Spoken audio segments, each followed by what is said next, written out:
Puji Tuhan, selamat pagi, salam sejahtera bagi kita semua. Pagi hari ini mari sama-sama kita belajar firman Tuhan.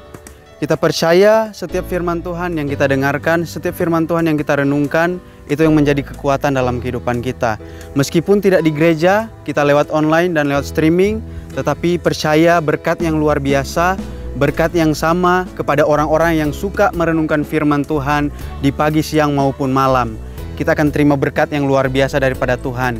Pagi hari ini sama-sama kita merenungkan firman Tuhan di dalam kitab Yesaya 52 ayat yang ke-7. Saya bacakan Yesaya 52 ayat yang ke-7.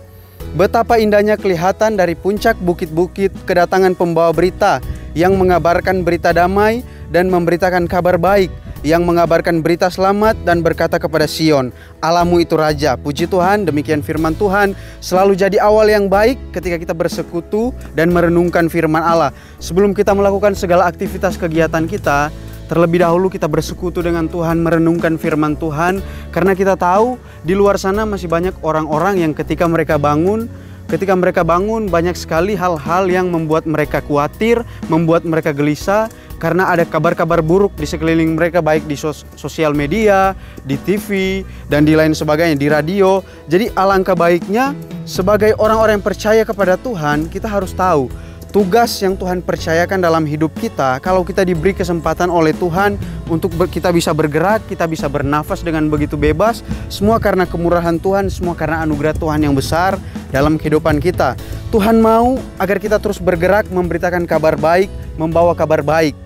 Bukan terbawa dengan berita-berita yang ada di dunia ini, terbawa dengan berita-berita yang buruk, berita-berita yang membuat kita khawatir, berita-berita yang membuat kita gelisah.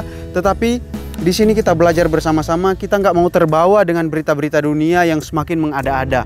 Tetapi senjata kita adalah firman Allah. Berita yang harus didengar orang-orang ada di dalam firman Allah. Jadi berita yang harus didengar orang-orang ada dalam firman Allah. Berita yang memberkati, melindungi, mengasihi, bahkan menyelamatkan kita. Di ayat ini, kalau kita baca bersama-sama di ayat ini, Allah berfirman, kaki orang yang membawa kabar baik itu indah. Bahkan menjadi satu kehormatan yang luar biasa kalau kita bisa membagikan kabar baik mengenai penebusan, keselamatan. Di tengah-tengah keadaan yang seperti ini, orang-orang sedang mencari kepastian. Orang-orang sedang mencari kepastian, lari kepada siapa, mau bersandar kepada siapa. Di sini jelas kita tahu. Di sini kepastian apa yang harus kita cari. Kepastian tentang Yesus, kepastian tentang Juru Selamat. Kepastian yang harus kita cari di ayat ini, kita baca bersama-sama. Kita maju pasal 53 ayat 3 sampai 5. Pasal 53 ayat 3 sampai 5, saya bacakan seperti ini firman Tuhan.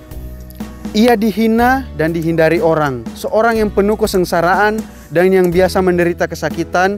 Ia sangat dihina sehingga orang menutup mukanya terhadap dia, dan bagi kita pun dia tidak masuk hitungan. Ayat 4, tetapi sesungguhnya penyakit kitalah yang ditanggungnya dan kesengsaraan kita yang dipikulnya, padahal kita mengira dia kena tulah, dipukul dan ditindas.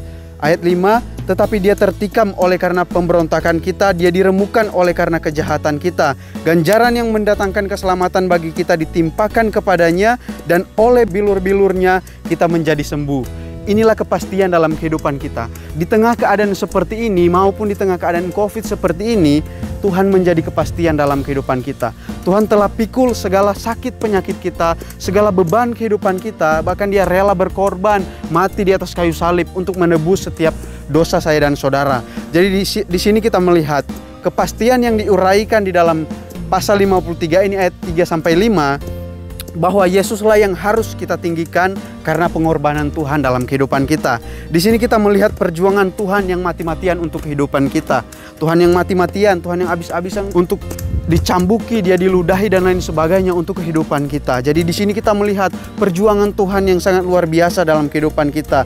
Nah, kita sudah melihat tugas yang Tuhan jalankan ketika Tuhan berada di muka bumi ini. Sekarang kita akan melihat tugas kita sebagai pembawa kabar baik. Kita akan mundur di pasal yang ke-49, kita mundur ayat 1, ayat 3, ayat 4 dan 6. Pasal 49 ayat 1, ayat 3, 4 dan 6. Saya bacakan firman Tuhan.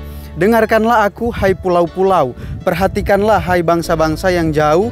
Tuhan telah memanggil aku sejak dari kandungan, telah menyebut namaku sejak dari perut ibuku. Ia berfirman kepadaku, engkau adalah hambaku Israel, Dan olehmu aku akan menyatakan keagunganku. Tetapi aku berkata, aku telah bersusah-susah dengan percuma, dan aku telah menghabiskan kekuatanku dengan sia-sia dan tak berguna. Namun hakku terjamin pada Tuhan dan upahku pada Allahku. Ayat 6, terlalu sedikit bagimu hanya untuk menjadi hambaku, untuk menegakkan suku-suku Yakub, dan untuk mengembalikan orang-orang Israel yang masih terpelihara. Tetapi aku akan membuat engkau menjadi terang bagi bangsa-bangsa, supaya keselamatan yang daripadaku sampai ke ujung bumi. Kita lihat di sini di pasal 49 ini jelas tugas kita sebagai hamba-hamba Tuhan, sebagai orang-orang yang percaya. Ini adalah tugas kita. Kita sebagai hamba-hamba Tuhan, orang-orang percaya, di mana rancangan Tuhan dalam kehidupan kita sejak dari kandungan, kita bukan hanya sekedar hamba. Tetapi firman Tuhan katakan, kita adalah orang-orang yang Tuhan jadikan terang di tengah-tengah bangsa-bangsa ini. Kita bisa lihat di dalam terjemahan versi mudah dibaca atau terjemahan firman Allah yang hidup, di sana lebih jelas dikatakan. Jadi kita lihat di sini begitu jelas tugas-tugas sebagai pembawa kabar baik. Kita ditugaskan oleh Tuhan untuk menyampaikan apa yang Tuhan inginkan di dalam kehidupan kita. Jadi bahkan kita bisa melihat di sini semua yang kita renungkan di dalam kitab Yesaya ini semuanya digenapi di dalam perjanjian baru, di mana kita bisa melihat di dalam Kisah Para Rasul 1 ayat 8, kita akan menerima kuasa dan kita akan menjadi saksi di Yerusalem, Yudea, bahkan sampai ke ujung bumi. Bahkan amanat Tuhan, amanat agung di dalam Matius 28 ayat 19 sampai 20, di sana kita bisa melihat perintah Tuhan dalam kehidupan kita. Ketika kita berjalan dengan Tuhan, membawa kabar baik kepada orang-orang yang belum mengenal Tuhan, di sana Tuhan akan menyertai kita bahkan sampai kepada akhir zaman. Jadi saudara, jangan pernah ragu dengan tugas yang Tuhan berikan atau tugas yang Tuhan percayakan dalam kehidupan kita. Sebab Tuhan berikan kita kuasa di sorga dan di bumi. Bahkan bukan cuma kuasa, ada upah, ada jaminan. Jaminan apa? Jaminan hidup kekal dalam kehidupan kita. Jangan ragu untuk memberitakan kabar baik. Ini telah diberikan Allah semenjak dari zaman dulu. Sudah menjadi kerinduannya, sudah menjadi kerinduan Allah dalam kehidupan kita. Sudah ada dalam pikirannya Allah untuk kita menjadi pemberita-pemberita kabar baik. Di tengah keadaan-keadaan yang seperti ini, jangan kita pernah takut, jangan kita pernah gentar untuk menjadi pembawa kabar baik dalam kehidupan kita. Puji Tuhan, demikian firman Tuhan. Kita akan sama-sama berdoa. Mari kita berdoa. Bapa di sorga, Bapa yang kami panggil di dalam nama Tuhan Yesus Kristus, kami mengucap syukur buat segala kebaikan-Mu yang Kau berikan dalam kehidupan kami, segala kuasa yang Kau nyatakan dalam kehidupan kami. Sebagai orang-orang yang percaya kepadamu Tuhan, kami mau sebagai orang-orang yang percaya kepada Tuhan, kami mau terus membawa kabar baik kepada orang-orang yang belum mengenal Tuhan. Mungkin saat-saat ini mereka khawatir, mereka gelisah dan lain sebagainya, tetapi lewat pengorbanan Tuhan yang kami dengarkan, biarlah Tuhan itu yang menjadi kekuatan dalam kehidupan kami. Kami terus berusaha untuk kemuliaan nama Tuhan, dan terima kasih buat kesempatan yang Tuhan berikan dalam kehidupan kami. Kami mau berdoa Tuhan di bulan ini, di mana Tuhan kami mau berdoa buat ibadah Natal nanti, ibadah tutup tahun, ibadah sulung. Biarlah Tuhan hadir bersama-sama dengan kami. Tuhan mengurapi setiap kami, bahkan Tuhan mengurapi setiap hamba-hambamu yang terlibat untuk melayani Tuhan, baik mereka sebagai WL, sebagai singers, pemain musik, semuanya yang terlibat, bahkan jemaat Tuhan. Kami percaya kami semua akan diberkati oleh Tuhan. Kami yang sudah terdaftar Tuhan untuk mengisi kursi-kursi yang ada di dalam gereja Tuhan, biarlah Tuhan jaga kami, Tuhan sertai kami, hindari kami dari virus-virus sakit penyakit, dan kami percaya kami beroleh mujizat yang daripada Tuhan. Kami berdoa juga Tuhan buat setiap jemaat Tuhan yang saat ini Tuhan mungkin mengalami kebimbangan dalam kehidupan mereka, biarlah Tuhan kasih mereka ketentuan. Yang mengalami Tuhan kekhawatiran, kegelisahan, biarlah Tuhan ada bersama-sama dengan mereka, menghibur kehidupan mereka. Bahkan kalau ada yang sakit Tuhan, biarlah Tuhan jamah mereka, Tuhan sembuhkan mereka. Biarlah Tuhan mujizat yang daripada Tuhan mereka boleh alami.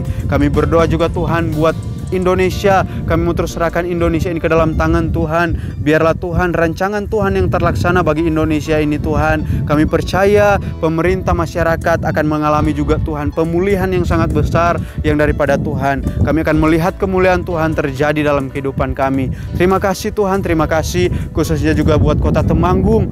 Biarlah Tuhan berkati Kota Temanggung ini, setiap pemerintah yang Tuhan percayakan untuk memimpin kota Temanggung ini Tuhan, berikan hikmat kepada mereka, kebijaksanaan kepada mereka, kesehatan, kekuatan tetap menjadi bagian mereka. Terima kasih Tuhan, terima kasih. Kami mengucap syukur buat segala kebaikan Tuhan dalam kehidupan kami. Kami alaskan doa kami hanya di dalam nama Tuhan Yesus Kristus. Haleluya. Amin.